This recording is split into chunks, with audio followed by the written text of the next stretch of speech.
சொல்லும் பொழுது அருகில் அப்படின்னா ஐயா எங்க இருக்கிறார்? தேனியில இருக்கிறார். தேனி எல்லாம் இல்லை, இங்கதான் இருக்கு. இந்த ரூம்குள்ளே இருக்கு. இந்த ரூம்குள்ளே இருக்கு. அப்ப நீங்களும் இருக்கிற இடத்துல கர்த்தருடைய நாள் சமீபமா தான் இருக்கு. எப்போ உன் மேல வந்து இடிக்கும் தாக்குன்னு தெரியாது. அப்போ தேவ பிள்ளைகள் விழிப்பா இருந்து ஜெபிக்கணுமா வேண்டாமா? நிர்விசாரமா தூங்குனா எப்படி சொல்லுங்க? தூங்குகிறவர்கள் ராத்திரியிலே தூங்குவார்கள், வெறி கொள்ளுகிறவர்கள் ராத்திரியிலே இருக்குங்க. அல்லேலூயா. ஆமா, தூங்குறவங்கள ராத்திரி தூங்கிட்டு போட்டு நாம யாரு? பகலுக்குரியவர்கள் ஆக்கி நாமோ விழிப்புள்ளவர்களாக இருந்து கர்த்தருடைய வருகையை எதிர்நோக்கி ஜாக்கிரதையாய் எதிர்நோக்கி காத்திருக்கணும். அல்லேலூயா, அல்லேலூயா. எனக்கு பிரியமான தேவனுடைய பிள்ளைகளே, அப்ப நாம் கர்த்தருடைய வருகைக்காக நானும் நீங்களும் ஆயத்தப்படக்கூடிய தேவனுடைய பிள்ளைகளாக இருக்கக்கூடிய நாம் அனைவரும் என்ன செய்ய வேண்டும் அப்படின்னு சொல்லி சொன்னா, விழித்து விழிக்கிறதுலயும் ஒரு பக்கம் இருந்தாலும் விழிச்சுக்கிட்டே இதுலயே உட்காந்து கண் விழிச்சுட்டு என்ன பண்ணிட்டு இருப்பாங்க? என்னாலும் முடிச்சுக்கிட்டு இருக்க முடியும் இல்லையா? ஒரு நேரம் தான், அந்த ஒரு நைட்டுக்கே அப்படின்றோம் இல்லையா? யோசித்து பாருங்க. ஆவிக்குரிய வாழ்க்கையில நான் அப்படின்னா விழிச்சு இருக்கிறேன்னா, சும்மா வெட்டு வெட்டு வெட்டு வெட்டு வெட்டு வெட்டு இப்படி முழிச்சிருக்கிறதா? விழித்திருக்கிறது. அப்ப எதுல விழித்திருக்கணும்? ஆவியில விழித்திருக்கணும். ஆவியில விழித்திருக்கணும்னா அதனுடைய அர்த்தம் என்ன? அர்த்தத்தை கேட்கிறேன். ஆவிக்குரிய கண்கள் விழித்திருக்க வேண்டும். ஆமென். ஆவிக்குரிய கண்கள் விழித்திருந்தால் உங்க வீட்டுக்கு எதிராக என்ன வருது? பிசாசு வருதா? ஓ, சூனியம் வைக்கிறானா? உங்களுக்கு தெரியும், கண்டிப்பா தெரியும். ஓ, உடனே சொல்லுவார், மகனே இந்த இடத்துல இந்த வேலை நடக்குது, போடு, முழங்கால் போடு, ஜெபம் பண்ணு. எல்லாம் விசாரிக்கிற ஒரு நாள். இதெல்லாம் பண்ணல, இப்போ உனக்கு பேரழிவு காத்திருக்கு, போ. அல்லேலூயா. அனுப்ப வேண்டிய இடத்துக்கு என்ன செய்வார்? என் பிள்ளைகளை நீ கொடுமைப்படுத்தினியல்ல, கஷ்டப்படுத்தினியல்ல, என் பிள்ளைகள் என் சந்தோஷத்துக்குள்ள நித்தியத்துக்குள்ள போறாங்க. ஆனா நான் ஒண்ணு என்ன செய்ய போறேன்? பழி வாங்கல. அப்போ இது நாள் வரைக்கும் எத்தனை வருஷம் சூனியம்?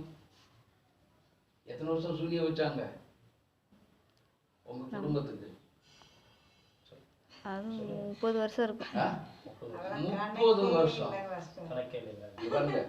30 வருஷமா வச்ச சூனியத்தை இன்னைக்கு கர்த்தர் விசாரித்து பழி வாங்க வந்திருக்கிறார். ஓ, ஹalleluya, ஹalleluya.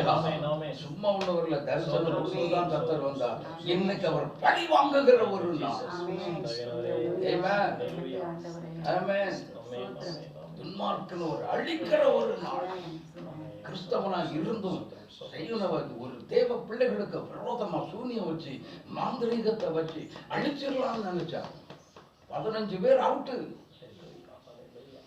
ஆமென். 15 பேரை கொன்னவன். மீதி இருக்கவங்க எல்லாம் அழிச்சிருவேன் நினைச்சேன். மீதி இருக்கிற இந்த 2 பேர் தான் மிச்சம். மீதி அவங்களுக்கும் பயங்கர பாதிப்பு. என்னை தேடின ஒரு நேரம் அவங்களுக்கு ஒரு பயங்கர பாதிப்பு வந்ததுனால தான், தேவனுடைய அம்மாவுக்கு ஒரு பயங்கர பாதிப்பு வந்ததுனால தான் ஒரு ஊழியக்காரர் வந்து ஜெபிக்க மாட்டாரா? யார் வருவார்கள்? எங்களை காப்பாற்ற ஒருவரும் இல்லையா? அந்த இடத்துல தான் இயேசு விசாரிக்கும்படி வந்தார். அல்லேலூயா. அந்த விசாரிப்பின் நாள் தான் இன்றைக்கு கர்த்தர் பழி வாங்க போகிறார். துன்மார்க்கனை அழிக்க போகிறார். பாவிகளை அழிக்க போகிறார். இயேசு அது இந்த நாளை உங்களுக்கு உங்க குடும்பத்துக்கு நியமித்து வைத்திருக்கிறார். அல்லேலூயா. இனி அவங்க மந்திரம் பலிக்காது.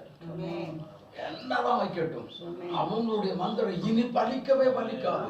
உனக்கு வேதம் சொல்லுகிறது. ஏசாயா 54:17 வாசித்து பாருங்கள். அங்க வேதம் சொல்லுகிறது.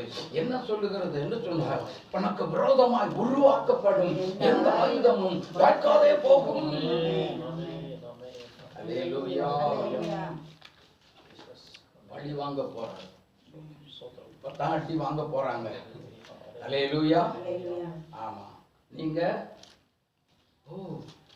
அடி வாங்கிட்டியா, நல்லா வாங்க அப்படின்னு சொல்லி சொல்லக்கூடாது. ஐயா அவங்கள ஆசீர்வதிங்க ஐயா, காரணங்க ஐயா, பாவம் ஐயா, பழி வாங்கிறாதீங்க ஐயா. பரிந்து பேசுகிற ஜெபத்தை அவர்களுக்காக நீங்கள் ஏறெடுக்க வேண்டும். அவங்களை நேசிக்கணும், வெறுக்க கூடாது. எவர் என்ன செஞ்சாலும் சரி அவங்கள நேசிக்கத்தான் செய்யணுமே தவிர பழி வாங்கி எடுக்கக்கூடாது. அல்லேலூயா. உங்களுடைய பிள்ளைகள் இருவரும் தெளிவடைஞ்சு உங்களை தேடி வருவாங்க. அல்லேலூயா. எனக்கு அன்பான இப்போ வெறுப்பா இருக்கிறாங்க, கர்த்தர் பழி வாங்கினதுக்கு அப்புறம் பாருங்க உங்களை தேடி வருவாங்க. அல்லேலூயா. கர்த்தர் பெரியவர், கர்த்தர் பெரியவர். ஆமென். இயேசு பெரியவர். எல்லாம் சொல்லுங்க, என் பிரச்சனையை காட்டில் எனக்குள்ள இருக்க இயேசு பெரியவர். சொல்லுங்க. அல்லேலூயா.